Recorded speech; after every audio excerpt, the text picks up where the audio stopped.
Hey there, it's Clay with modernlove.life. In this video, we're going to be talking about 5 things that you may say that actually repel your ex away from you. We're going to talk about not just what these are, but why these things actually repel your ex. Because, you know, like we've talked about in many of these list videos here, this is not an exhaustive list, okay? This is not like, okay, these are the only 5 things that will repel your ex. Obviously, there's probably countless different things, but these are 5 things that I came up with today here. And if you understand at least the philosophy and the thinking behind this, you may be able to avoid saying a 6th thing or a 7th thing or an 8th thing that could also repel your ex, okay? What are these things? Let's go ahead and get into this. Number 1 is, are we getting back together? Do you see a future with us? Something like that, right?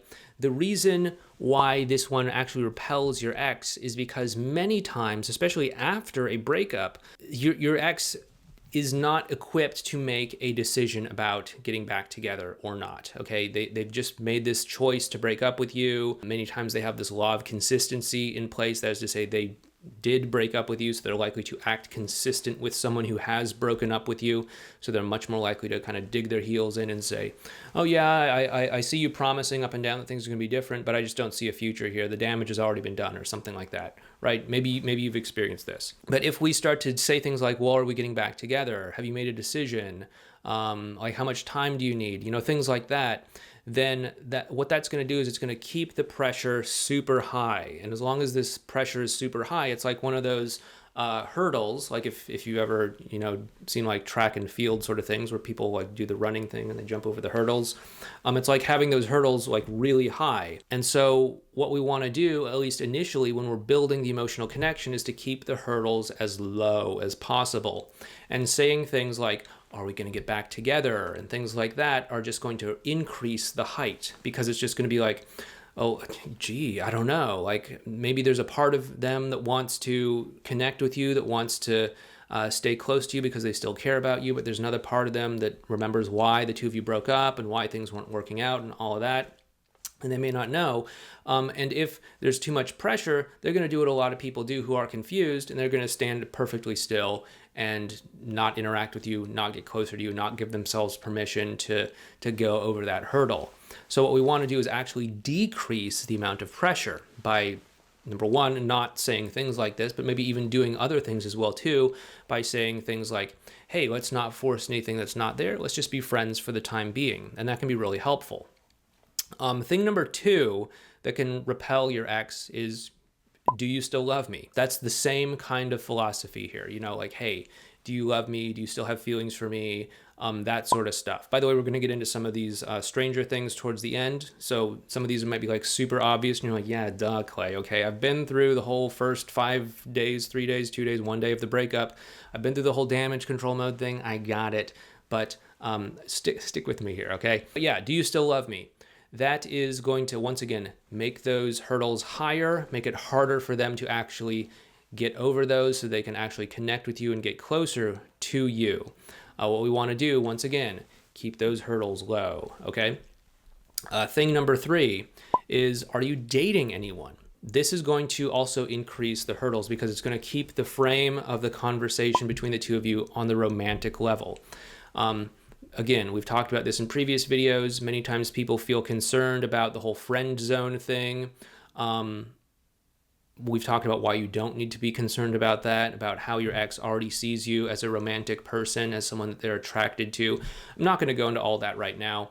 But basically, if you are asking them, are you dating anyone right now? That is going to increase the hurdles higher. So unless you have some sort of practical reason for doing this, like maybe you have kids together and you just want to know, like, hey, is there going to be some new person around my kids or something? Then like, don't do it, right?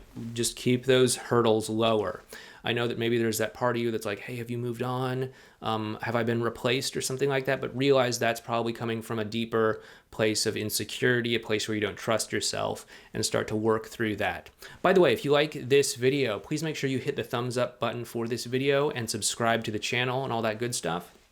Additionally, we also have our free email newsletter over at modernlove.life/newsletter. You can go ahead and sign up over there and get a nice little report on a few common myths and misconceptions about getting back together with your ex, such as the no contact rule and all that sort of stuff. We'll also send you some advice and strategies every now and then that'll help you to get the kind of great relationship that you want. So once again, a great place to get some free advice is over on our free newsletter, as well as this YouTube channel.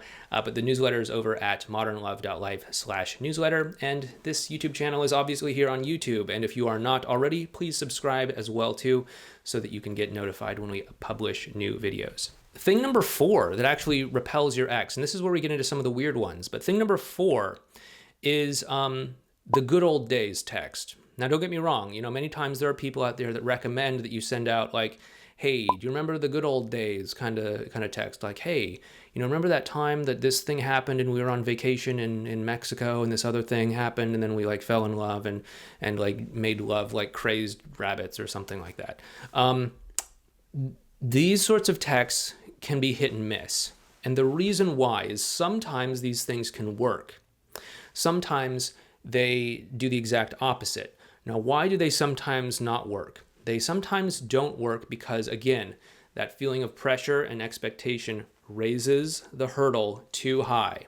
Okay, so if you're sending a good old days text and it's about some time when you were crazy in love with one another and you did something ultra romantic or something like that, then that's gonna move the hurdles up. Okay. Many times, what does work and what actually can help people connect better are things that lower the hurdles down. And so what we want to do if we are going to send a good old days text is what we want to do is we want to focus on something most likely kind of trivial and inconsequential. Okay. Not one of these like big things like, hey, do you remember that time we said we'd love each other till the end of time? And all that sort of like that's again, you could probably feel it kind of like moving the hurdles up. But something that's better is like, hey, you remember that remember that dog that lived in that old neighborhood we lived in, and it just like was like really fat, and it was just like slobbering every time it went anywhere. Well, I just saw a dog that looked like that. Wasn't that kind of funny? Something sort of similar to that is lowering the pressure down because we're just talking about some kind of silly memory here. Usually the smaller, more trivial things work a lot better when it comes to these, good old days sort of texts. And the 5th thing that can actually repel your ex is no contact. I know. You're probably watching these other channels and you're probably hearing all these other people saying like, hey, do no contact, turn your brain off, do no contact always works. But in order to make it really work, you have to put broken shards of glass in front of your front door so that your ex can crawl over them when they are overcome with regret and miss you so much that they're willing to crawl over these broken shards of glass to win you back or something like that. Just do no contact, turn your brain off, just do it. It works 110% of the time. I know you're smarter than this. I know there's a part of you deep down that says, no, it's not going to work 110% of the time. There's going to be times when no contact doesn't work. Why should I trust this, right? That's how I felt when I did no contact back in ye olden days when I was going through my breakups with my big ex and all that. I totally get it. And you know what? I've heard a lot of stories from people that have done no contact and it hasn't worked. They may have even put the broken shards of glass in front of the doormat and it didn't work either. And all joking aside, like seriously, no contact shouldn't be your default strategy. Yes, there are times and places for no contact, of course, but there's also a lot of times and places when no contact doesn't make sense. Just like how, any good person that's going to build something is going to have a whole set of tools. They're going to have hammers and screwdrivers and drills and saws and all these sorts of things. You're going to want to have more than one tool in your tool chest when it comes to getting back together with your ex. And, no contact is a tool, but it shouldn't be the only tool that you have.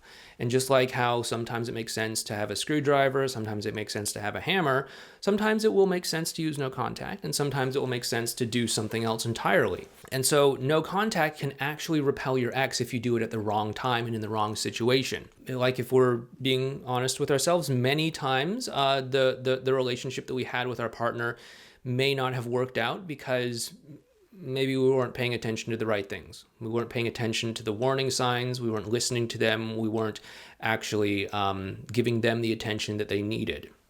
And so maybe that's why the breakup happened. Potentially, it's one possible cause. And then what is no contact?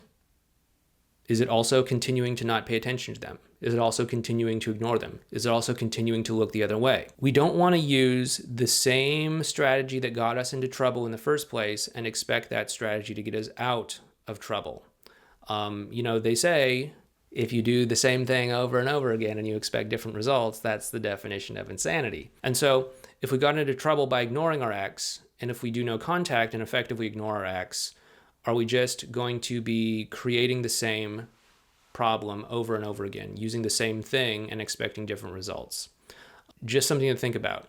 Many times no contact can send the wrong message. It can send the message of, hey, I'm not willing to stick through tough situations. I'm not willing to stick through hard conversations.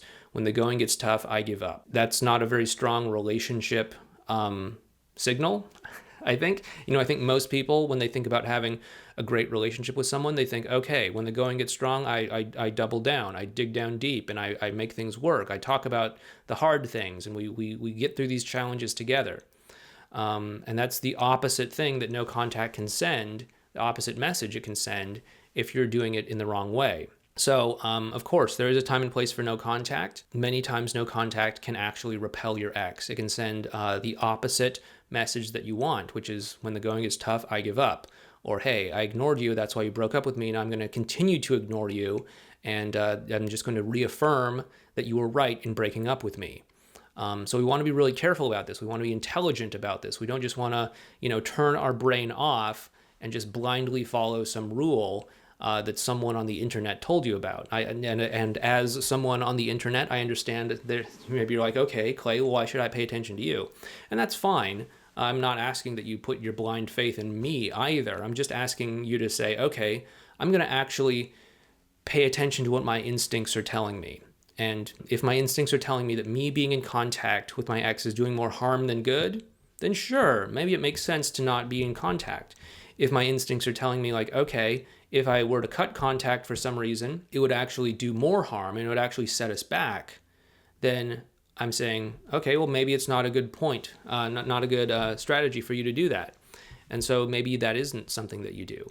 I'm asking you to actually think for yourself here and to figure out what the right thing for you to do moving forward is. But anyway, once again, this whole no contact thing, I know it's a, at least in my opinion, a controversial thing. Everyone else seems to sort of just be like, yeah, just, put your fingers in your ears, close your eyes, and just do no contact. I hope I've made that clear that is not my opinion. But anyway, yeah, if you want to learn more about some myths and misconceptions about getting back together with your ex, we do have that newsletter over at modernlove.life/newsletter, or you can find the link down in the description box. But once again, hit that thumbs up button, subscribe to the channel, all that good stuff, and I will talk to you next time.